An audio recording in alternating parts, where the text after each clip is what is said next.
നമസ്കാരം. മലയാളി വാർത്തയിലേക്ക് സ്വാഗതം. ഇൻഡോറിൽ നിന്ന് ഒരു വാർത്ത വന്നിരിക്കുകയാണ്. മധുവിധുവിനിടെ ഭർത്താവിനെ വാടക കൊലയാളികളെ ഉപയോഗിച്ച് ഭാര്യ കൊലപ്പെടുത്തിയ വാർത്ത. അതും കല്യാണം കഴിഞ്ഞ് 12-ാം ദിവസം സംഭവിച്ചതാണ്. ഭാര്യയുടെ കാമുകനെയും സുഹൃത്തുക്കളെയും ചേർത്ത് തന്നെയാണ് ഈ ഒരു കൊലപാതകം നടന്നിരിക്കുന്നത്. ഇതിനുശേഷം നടുക്കുന്ന വിവരങ്ങളാണ് പുറത്തു വന്നിരിക്കുന്നത്. എന്തൊക്കെയാണ് ഇതിന്റെ വിശദാംശങ്ങൾ? അതായത് വളരെ അതിക്രൂരമായ ഒരു കൊലപാതകമായി പോയി. അതായത് സ്വന്തം ഭർത്താവിനെ കല്യാണം കഴിഞ്ഞ് ദിവസങ്ങൾ പോലും ആകുന്നില്ല, ഹണിമൂണിനിടെയാണ് ഇത്തരത്തിലൊരു കൊലപാതകം, കാമുകനുമായിട്ട് ചേർന്ന് ഇത്തരത്തിലൊരു കൊലപാതകം നടത്തിയിരിക്കുന്നത്. ഇത് ഇൻഡോർ സ്വദേശിയായ രാജ രഘുവംശിയാണ് മരിച്ചത്. അതുപോലെ തന്നെ ഭാര്യ സോനമാണ് ഇത്തരത്തിൽ ക്രൂരകൃത്യം കാമുകനൊപ്പം ചേർന്ന് നടപ്പിലാക്കിയത്. വാടക കൊലയാളിയെ വിട്ടാണ് ഈ കൊലപാതകം നടത്തിയിരിക്കുന്നത്. ഈ കാമുകനായ രാജ് സിംഗ് കുഷ്വാഹയും 4 കൊലയാളികളുമാണ് ഈ സംഭവവുമായി ബന്ധപ്പെട്ട് ഇപ്പോൾ പിടിയിലായിരിക്കുന്നത്. ഈ ഒരുപാട് വീഡിയോസ്, ഇവരുടെ വിവാഹ വീഡിയോ, അതുപോലെ തന്നെ ട്രാൻസ്ലേഷൻ വീഡിയോസ് ഒക്കെ ഉണ്ടല്ലോ, അതൊക്കെ റീൽസ് ഒക്കെ ഇപ്പോൾ പുറത്തു വരുന്നുണ്ട്.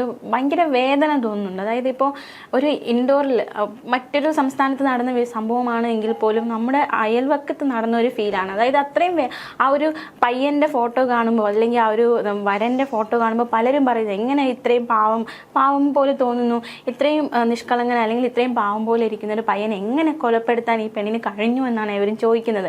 ഭയങ്കര ചതിയായിപ്പോയി. എന്തായാലും കൊലയാളികളെ പിടികൂടാൻ സാധിച്ചു എന്ന് തന്നെയാണ് ഏറ്റവും നിർണായകമായ കാര്യം.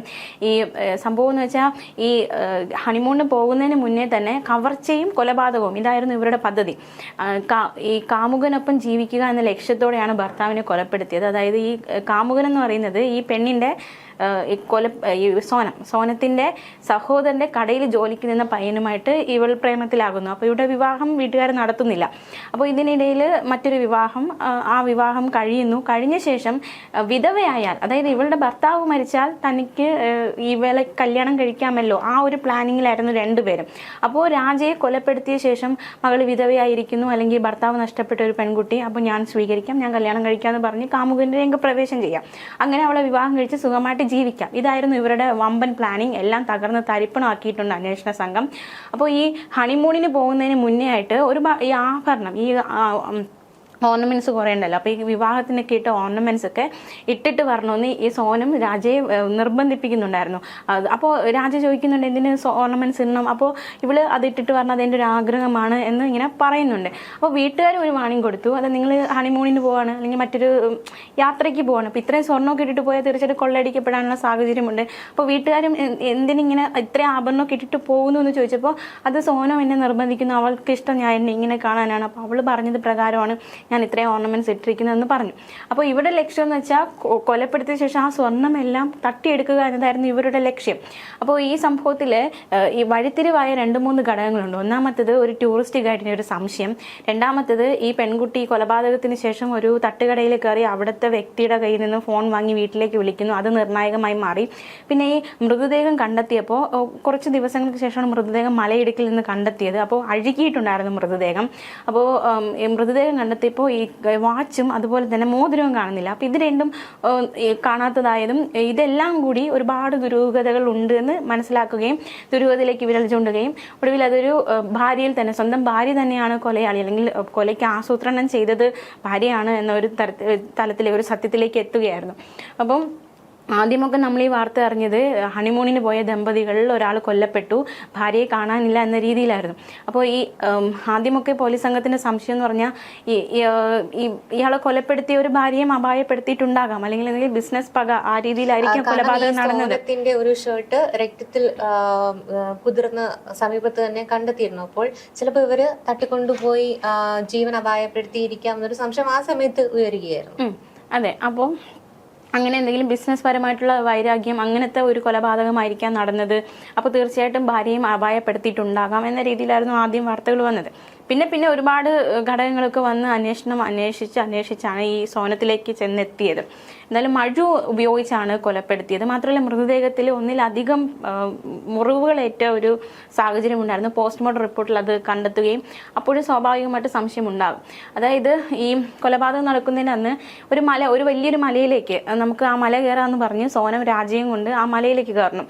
പകുതി എത്തിയപ്പോഴേക്കും സോനം പറഞ്ഞു, ഞാൻ ക്ഷീണിച്ചു, എനിക്ക് വേദനിക്കുന്നുണ്ട് എന്ന് പറഞ്ഞു.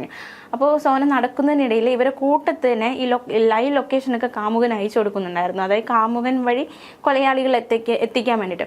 അപ്പോൾ ആ മലയിൽ വെച്ച് തന്നെ ഈ കൊലയാളികൾ എത്തുന്നു, അയാളെ കൊലപ്പെടുത്തുന്നു. അപ്പോൾ ഇവളുടെ മുന്നിലാണ്, അതായത് സോനത്തിൻ്റെ മുന്നിലാണ് സ്വന്തം ഭർത്താവിനെ അവർ കൊലപ്പെടുത്തി മലയിടുക്കിലേക്ക് തള്ളിയിടുന്നു.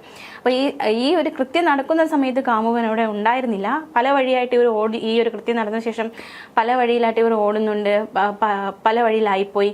അങ്ങനെയാണ് ഇവർ ഈ സോനം മറ്റേ ആ കടക്കാരൻ്റെ മുന്നിലെത്തുന്നതും ഫോൺ വാങ്ങിയിട്ട് വീട്ടിലേക്ക് വിളിച്ചിട്ട് എന്തൊക്കെയോ പറയുന്നുണ്ട് എന്ന് ഈ കടം മുതലാളി കാണുകയാണ്. എൻ്റെ അടുത്ത് ഒരു പെൺകുട്ടി വരുന്നു, അതിൻ്റെ ഫോൺ വാങ്ങിക്കുന്നു, എന്തൊക്കെയോ കരഞ്ഞ് നിലവിളിച്ച് സംസാരിക്കുന്നു. അത്ര മാത്രമേ അദ്ദേഹം പോലീസിന് മൊഴി കൊടുത്തിട്ടുള്ളൂ. അപ്പോൾ അതും ഈ ഒരു കേസിൽ നിർണായകമായി മാറി. പിന്നെ എന്താ, നമ്മൾ കേൾക്കുമ്പോഴൊക്കെ നമുക്ക് ഭയങ്കര വേദന തോന്നുന്നുണ്ട്. അത് കല്യാണം കഴിഞ്ഞിട്ട് ഒരു മാസം പോലും ആയിട്ടില്ല.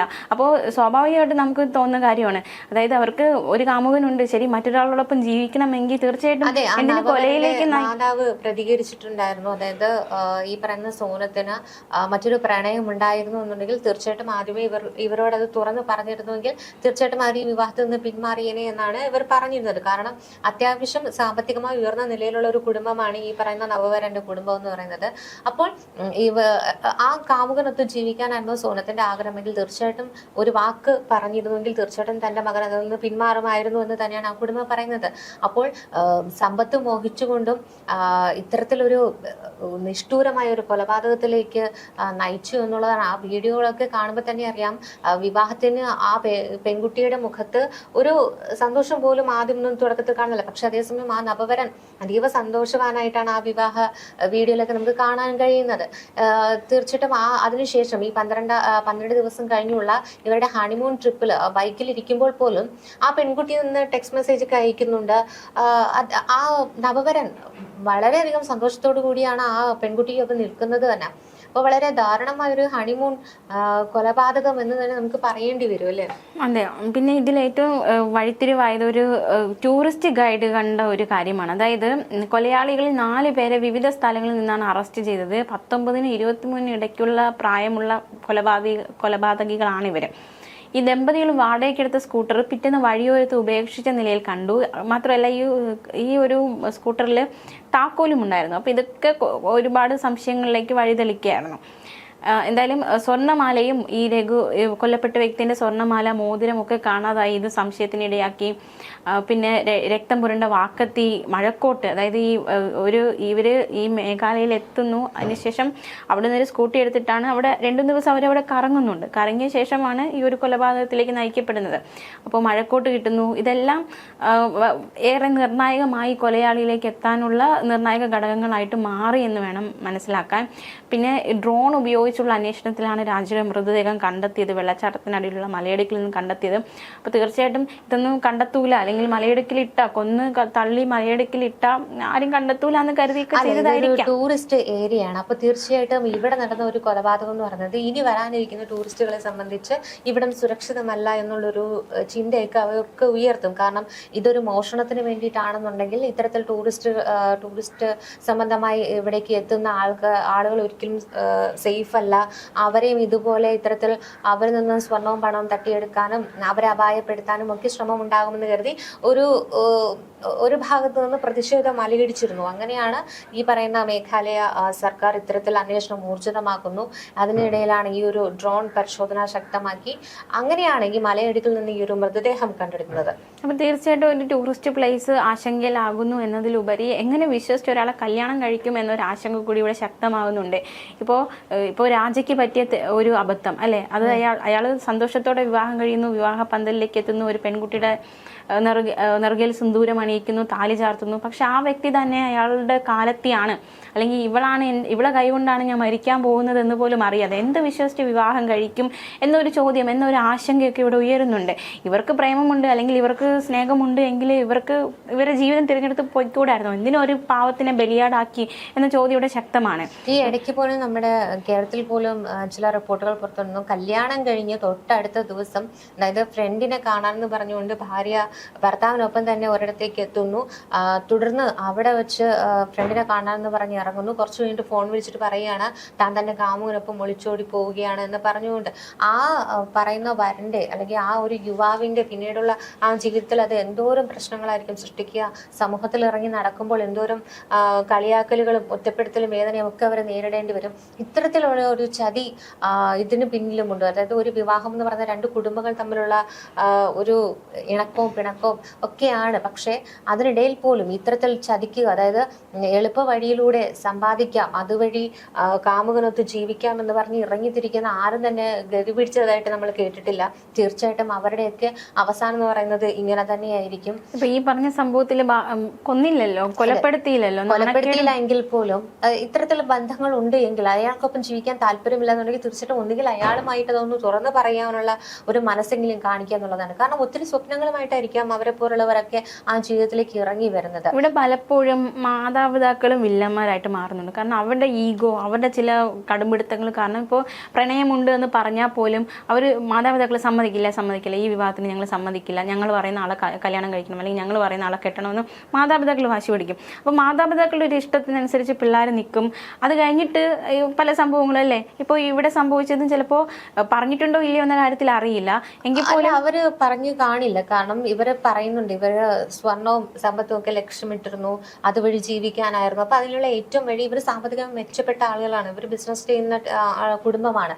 അപ്പൊ അത്തരത്തിൽ ഇവരുടെ സ്വർണവും സ്വത്ത് വകകളും എല്ലാം ഇത്തരത്തിൽ ഉപയോഗിച്ചുകൊണ്ട് അവിടെ നിന്ന് കടക്കാനായിരുന്നു സോനം ശ്രമിച്ചത്. പക്ഷെ സോനം ചെയ്ത എന്തോ ഒരു മിസ്റ്റേക്കിൽ ഇവരെല്ലാവരും കൂടെ കുടുങ്ങുകയാണ് ചെയ്തത്. അപ്പോൾ ഇത്തരത്തിൽ അതായത് ഒരു ജീവനെ ഇല്ലാതാക്കിക്കൊണ്ട് ഇവർ ജീവിക്കാനായി ഇറങ്ങി പുറപ്പെടുകയാണ്. അത്തരത്തിൽ ഇറങ്ങി തിരിച്ചതിനിടയ്ക്കാണ് ഇത്തരത്തിൽ കാമുകനും കൂട്ടാളികളും ഒക്കെ പിടിയിലായിരിക്കുന്നത്. അപ്പോൾ ഈ മാതാപിതാക്കൾ ശ്രദ്ധിക്കേണ്ട ഒരു കാര്യം എന്ന് വെച്ചാൽ എന്തിനാണ് വേറൊരാളെയും കൂടി ജീവിതം വെറുതെ ബലിയാടാക്കുന്നത്? ഇപ്പം കല്യാണം മകനോ മകൾക്കോ കല്യാണം ആലോചിക്കുമ്പോൾ അവർക്ക് മറ്റൊരാളെ ഇഷ്ടമാണെന്ന് പറയുകയാണെങ്കിൽ അത് അന്വേഷിച്ചിട്ട് അത് വേറെ കുഴപ്പങ്ങളൊന്നും ഇല്ല എങ്കിൽ അവരെ ഒന്നിപ്പിക്കാൻ നോക്കുക. അല്ലാതെ മറിച്ച് ആ ഒരു ബന്ധം മറച്ചു വെച്ചിട്ട് വേറൊരാളെ കൂടി ഒരു മൂന്നാമതൊരാളെ ഇതിലേക്ക് ഇവർ രണ്ടുപേരും ഇടയിൽ കൊണ്ടുവന്ന് ബലിയാടാക്കാതിരിക്കാൻ അത് മാതാപിതാക്കളും കുറച്ചുകൂടി ശ്രദ്ധിക്കേണ്ടതായിട്ടുണ്ട് അല്ലേ? അതെ. അപ്പോൾ എന്തായാലും ഇങ്ങനത്തെ സംഭവങ്ങൾ അത് എവിടെയായാലും, നാട് ഏതാവട്ടെ, ഭാഷ ഏതാവട്ടെ, ഏത് ഭൂമിയിൽ എവിടെയായാലും ഇങ്ങനെയൊന്നും ഇത്തരം ചതികളൊന്നും ഉണ്ടാകാതിരിക്കട്ടെ. വിവാഹം കഴിച്ച് ഹണിമൂണിന് കൊണ്ടുപോയിട്ട് കാമുകനൊപ്പം ചേർന്ന ഒരു വ്യക്തിയെ കൊന്നു, അതും ഒന്നും അറിയാത്ത ഒരു മനുഷ്യനെ കൊന്നൊടുക്കാൻ. കുമാറിന്റെ കേസ് പോലും വിദ്യയെ പോലും ആദ്യ ഭാര്യയെ പോലും കൊലപ്പെടുത്തിയതിനു ശേഷമാണ് രണ്ടാം ഭാര്യനെയും അമ്മേനെയും ഒക്കെ കൊലപ്പെടുത്തിയത്. അതും ആദ്യ ഭാര്യനെ കൊലപ്പെടുത്തുന്നത് ഈ പറയുന്ന കണക്ക് ഗെറ്റ് ടുഗദറിൽ കണ്ടുമുട്ടിയ 10ാം ക്ലാസ്സിലെ സുഹൃത്തുമായി വീണ്ടും പ്രണയത്തിലാകാനും ഒപ്പം ജീവിക്കാൻ വേണ്ടിയിട്ടുമായിരുന്നു ആദ്യ ഭാര്യനെ കൊലപ്പെടുത്തിയത്. 2 മക്കളെയാണ് അനാഥമാക്കിയത്. അപ്പോൾ അത്തരത്തിൽ തനിക്ക് മറ്റൊരു കാമുകിക്കൊപ്പം ജീവിക്കാൻ വേണ്ടിയിട്ട് താൻ ഭാര്യയാക്കിയ ആ ഒരു സ്ത്രീയെ പോലും നിഷ്ഠൂരമായി കൊലപ്പെടുത്തുന്ന ഒരു മനോ രോഗത്തിന് അടിമയാണ് അയാൾ വീണ്ടും വിവാഹം കഴിക്കുന്നു, വീണ്ടും കൊലപാതകം നടത്തുന്നു. ഇതുവരേക്കും ആ പ്രതിയെ കണ്ടെത്താൻ പോലും സാധിച്ചിട്ടില്ല എന്നുള്ളതാണ്. അപ്പോൾ അയാളൊരു പ്രതി ആണെന്ന് പോലും ഈ രണ്ടാം ഭാര്യയുടെ കുടുംബവും അറിഞ്ഞിരുന്നില്ല എന്നുള്ളതാണ് മറ്റൊരു വസ്തുത എന്ന് പറയുന്നത്.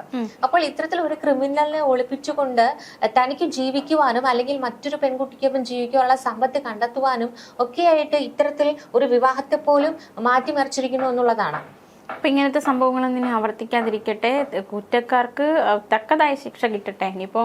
ഇപ്പോൾ കഴിഞ്ഞ ദിവസങ്ങളിൽ ഷഹബാസിന്റെ കൊലപാതകം നമ്മൾ അറിഞ്ഞതാണ്. അതിൽ ആ പ്രതികൾക്കെല്ലാം ജാമ്യം കിട്ടിയിരിക്കുകയാണ്. അപ്പോൾ പോയവർക്ക് പോയി എന്ന് പറയാം അല്ലേ? അപ്പോൾ തക്കതായ ശിക്ഷ തന്നെ പ്രതികൾക്ക് കിട്ടട്ടെ. അതിപ്പോൾ നിയമം അനുസരിച്ചുള്ള ശിക്ഷ എല്ലാവർക്കും കിട്ടട്ടെ. ഇനി ഇങ്ങനത്തെ സംഭവങ്ങളൊന്നും ആവർത്തിക്കാതിരിക്കട്ടെ. കല്യാണം ഇപ്പോൾ ചക്കയായി ചൂഴ്ന്നു നോക്കാം. ഈ കല്യാണം കഴിക്കാൻ പോകുമ്പോഴും കുറച്ച് കാര്യങ്ങളൊക്കെ ശ്രദ്ധിച്ച് കല്യാണം കഴിക്കുക. നമ്മുടെ സുരക്ഷയാണ്. ഇപ്പോൾ ഈ ഒരു സംഭവം പുതിയൊരു ആശങ്കയ്ക്ക് കൂടി വഴിവെച്ചിരിക്കുകയാണ്. എങ്ങനെ വിശ്വസിച്ച് ഒരാൾ വിവാഹം കഴിക്കുമെന്നൊരു ആശങ്ക കൂടി ഈ സംഭവം ഉയർത്തുന്നുണ്ട്.